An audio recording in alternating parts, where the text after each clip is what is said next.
요한일서 3장 1절부터 3절까지 한 절씩 교독하겠습니다. 보라, 아버지께서 어떠한 사랑을 우리에게 베푸사 하나님의 자녀라 일컬음을 받게 하셨는가.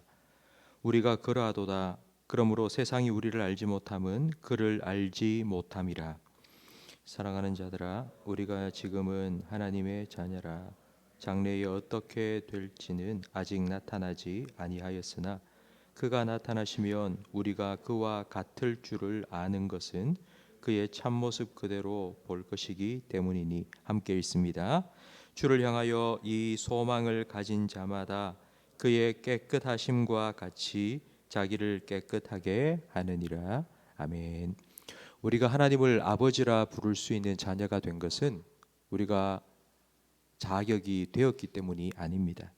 탕자가 집으로 돌아왔을 때 아버지에게 나를 종으로 여겨달라고 말했습니다. 하지만 아버지는 아들로 받아주었고 동네 사람들을 다 초대하여 잔치를 벌이고는 죽었던 내 아들이 돌아왔다고 아들로 인정해 주었습니다.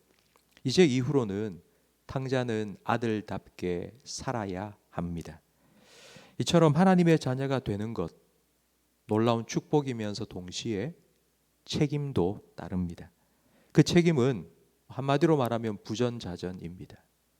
아버지를 닮은 아들이 되어야 하는 책임입니다. 우리가 하나님을 닮을 수 있을까요? 하나님은 영이시기 때문에 우리가 볼 수 없습니다. 볼 수도 없는 하나님을 우리가 어떻게 닮을 수 있겠습니까? 우리는 하나님을 닮아가는 것이 아니라 하나님의 아들 예수님을 닮아가면 됩니다. 하나님을 가장 기쁘시게 한 아들 예수님을 닮아가는 것, 바로 이것이 우리 하나님의 자녀가 된 우리의 책임입니다. 이것이 그리스도인이라는 단어의 뜻입니다. 그리스도인은 그리스도를 닮은 사람이라는 의미입니다. 이 책임을 2절과 3절 말씀에 잘 기록되어 있습니다. 그가 나타나시면, 2절에 그가 나타나시면 재림이라는 의미입니다. 예수님의 얼굴을 우리가 대하여 보게 될 것처럼 우리는 예수님과 같이 될 것입니다. 예수님처럼 완전한 하나님의 자녀로 변화되는 것, 바로 그것을 영화라고 말합니다. 예수님께서 이 땅에 재림하실 그때 우리는 영화롭게 변화될 것입니다.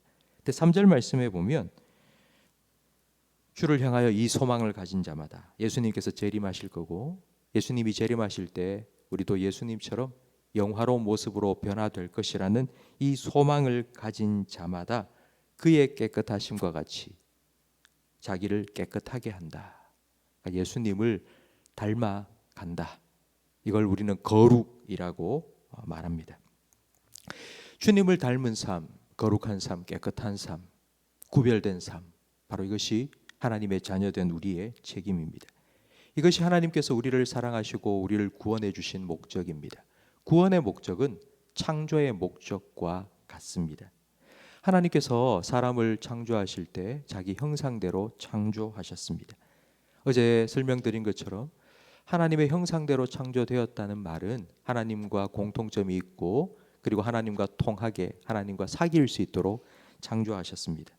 그래서 에덴 동산에서 아담은 하나님과 함께 거닐고 만나서 이야기하고 웃고 함께 살았습니다. 그러나 죄로 인해 하나님의 형상은 깨어졌고 하나님과의 관계는 멀어졌습니다. 이 죄의 문제를 해결해 주신 것, 그걸 우리는 구원이라고 말합니다. 구원을 다른 말로 하면 거듭남입니다. 아이가 태어나는 건 자기 스스로 결정해서 태어날 수 없습니다. 탕자가 돌아왔을 때 아버지는 죽었던 내 아들이 다시 돌아왔다, 다시 태어났다고 표현했습니다. 사람이 태어나는 건 전적으로 하나님의 은혜입니다. 태어난 아이가 자기 스스로 자랄 수 없습니다. 아이가 자라는 것도 전적으로 하나님의 은혜입니다. 아이가 자라서 이제 엄마가 밥을 차려주면 그 밥을 자기 손으로 떠먹습니다. 그리고 등록금을 대주면 학교에 가서 열심히 공부합니다. 이건 아이가 해야 되는 일입니다. 신앙생활도 마찬가지입니다. 하나님께서 우리에게 성령도 주셨고 은혜도 주셨습니다. 성령을 통하여 말씀을 깨닫게 하시고 성령님께서 하나님의 뜻을 우리에게 가르쳐 주시고 또 은혜를 받아 힘든 세상을 기뻐하며 감사하며 살아갈 수 있도록 주셨습니다. 이제 우리가 해야 될 책임이 있습니다. 예수님을 닮은 겁니다. 예수님을 가까이 하고 예수님이 깨끗하신 것처럼 자기를 깨끗하게 해 나가야 합니다. 예수님을 닮아가야 합니다. 우리가 예수님을 100% 완벽하게 닮을 수는 없습니다. 그렇기 때문에 조금씩 예수님을 더 가까이 하고 조금씩 예수님을 더 닮아가면 됩니다. 예수님께서는 새벽 아직 동트기 전 미명에 한적한 곳에 가셔서 기도하셨습니다. 지금 우리는 그 예수님을 닮아서 이 새벽 시간 이 자리에 나와서 기도합니다. 우리는 예수님을 본받아 가고 있습니다. 이런 우리의 모습을 하나님께서 참 기뻐하실 겁니다. 우리가 자녀를 보면 자녀가 아빠 도와줄게요 하고 뭘 하는데 어설픕니다. 부족합니다. 하지만 그런 자녀의 모습이 얼마나 이쁩니까?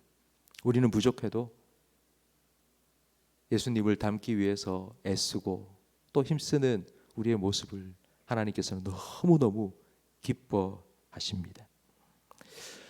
하나님께서는 예수님께서 공생의 사역을 시작하실 때 예수님께서 뭐 많은 사역을 하신 것도 아니고 뭐 전도를 많이 하신 것도 아니고 그냥 공생의 사역을 시작하실 때에 세례를 받고 물 속에서 나오실 바로 그때에 이렇게 말씀하셨습니다.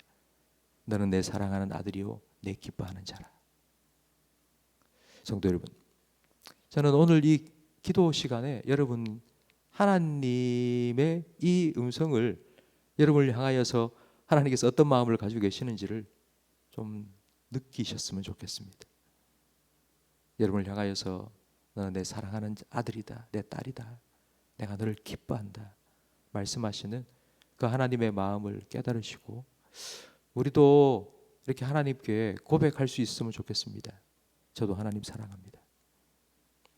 그래서 오늘 하루 에덴 동산처럼 아담이 에덴에서 하나님과 함께 동행하며 거닐고 이야기하고 그렇게 살았던 것처럼 오늘 제 삶에 에덴이 회복되기를 원합니다. 하나님의 자녀답게 살아가기 원합니다. 그렇게 오늘 하루의 삶을 하나님께 맡겨드릴 수 있는 기도의 시간이 되기를 바랍니다. 기도하겠습니다. 하나님 아버지 감사합니다. 우리를 자녀 삼아 주시고 하나님을 아빠 아버지라 부를 수 있는 특권을 허락하여 주심을 감사합니다. 우리를 잠잠히 바라보시며 우리를 사랑해 주시고 기쁨을 이기지 못해 하시며 우리 때문에 즐거이 노래 부르시는 하나님 아버지, 그 하나님의 사랑을 성령으로 말미암아 우리 모든 성도들의 심령에 부어 주시옵소서. 얼마나 하나님께서 나를 사랑하시는지 알아가게 하시고 그래서 우리도 하나님 정말 저도 하나님 사랑합니다. 아버지 사랑합니다. 고백함으로 주님과 늘 동행하는 삶을 살아가게 해 주시옵소서. 오늘 하루를 주님께 드립니다. 주님께서 나와 함께 해주시는 것처럼 우리도 주님과 함께 하기를 원합니다. 우리 모든 성도들의 삶이 에덴으로 회복되기를 간절히 바랍니다.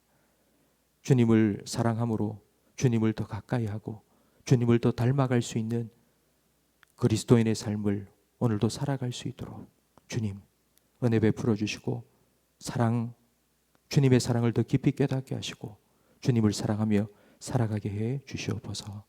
예수님 이름으로 기도합니다. 아멘.